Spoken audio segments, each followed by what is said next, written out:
Yes, så det her er min PowerPoint om modernitet og eksistens i de modeller, vi har haft om.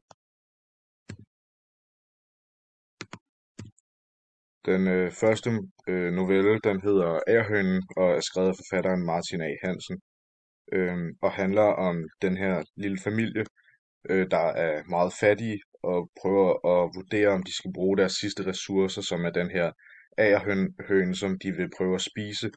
Og der er især fokus på det her håb om overlevelse, som familien de har, når de vælger at bruge deres sidste mad på forhåbentlig at holde sig i live. På den måde så symboliserer den her agerhøne også det eksistentielle valg, som familien skal træffe.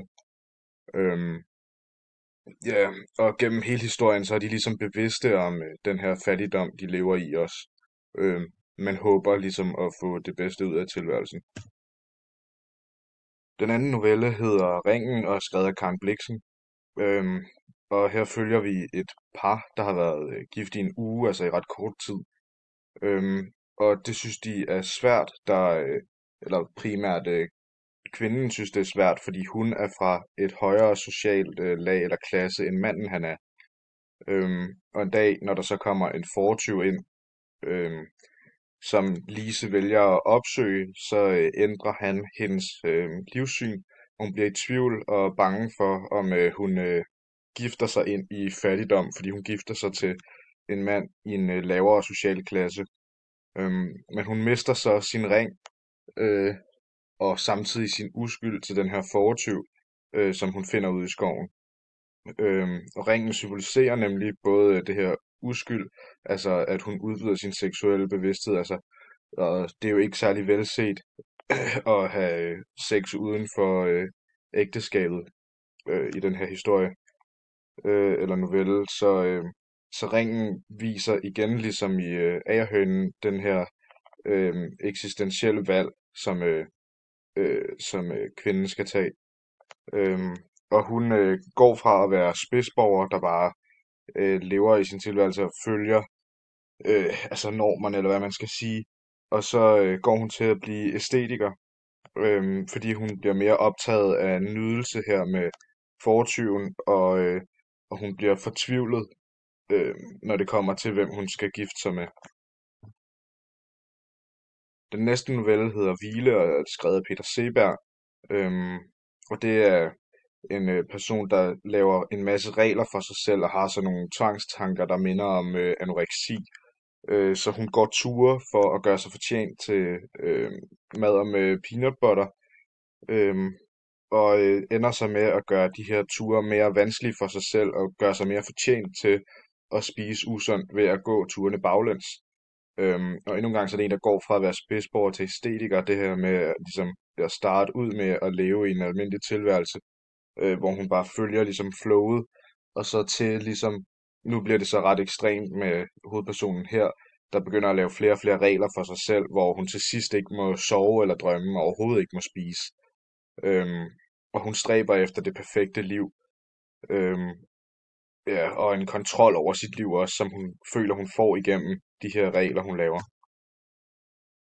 Den næste er Uro i forstæderne er skrevet af Leif Panduro, som er et kvarter, hvor alle er tvillinger. Der kommer så en ny tilflytter, som tvillingerne er overbevist om er en kannibal. Øhm, og det gør tvillingerne enormt paranoid. Så derfor så beslutter tvillingerne i den her lille by at dræbe ham og spise ham. Og der kommer i hvert fald noget absurditet på spil her, fordi altså det virker jo altså fuldstændig sindssygt at skulle slå en tilflytter ihjel og så spise ham, og det sjove er jo også, at de tænker, at tilflytteren er kannibal, men de selv ender med at være det. Og her der er noget som spejlbilleder relevant, øhm, fordi de ligesom spejler hinanden, alle de her tvillinger, altså de er alle sammen på samme måde, og lever i et spidsborgersamfund, hvor de har de samme rutiner, og ham her, øhm, tilflytteren, han ændrer deres rutiner, øhm, og så passer det også på en form for racisme, fordi tilflytteren jo er anderledes end tvillingerne. Så er der Fasaner af Helle Helle, som handler om mening med livet og relationer, og en anstrengt og overfladisk relation, som de her to hovedpersoner har. Øhm, og kommer især ind på det her valget om ikke at vælge, som Kierkegaard snakker om, at angsten for at vælge, der følger med, hvis nu man vælger forkert, for eksempel, hvor der kan komme ting i spil, som altså hvis man vælger at have en relation, eller vælger ikke at have en relation, og hvilke konsekvenser det medfører. Så er der 6 af Jan Sonnegaard, som handler om tilværelsens meningsløshed. Og det er en virkelig provokerende tekst, han har skrevet her, som har fokus på den her indre konflikt, som hovedpersonen har, og en længsel efter den menneskelige forbindelse, samtidig med, at han afskyr den.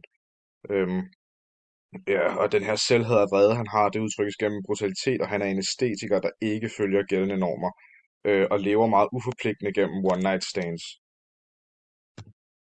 Så er der nogle fællestræk i novellerne, som er, at de fleste af dem forsøger at finde en mening med livet, øhm, eller i hvert fald mangler den her mening med livet, og om ikke andet, så har de en eksistentiel krise eller en identitetskrise.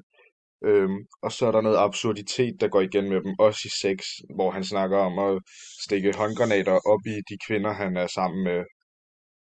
Ja.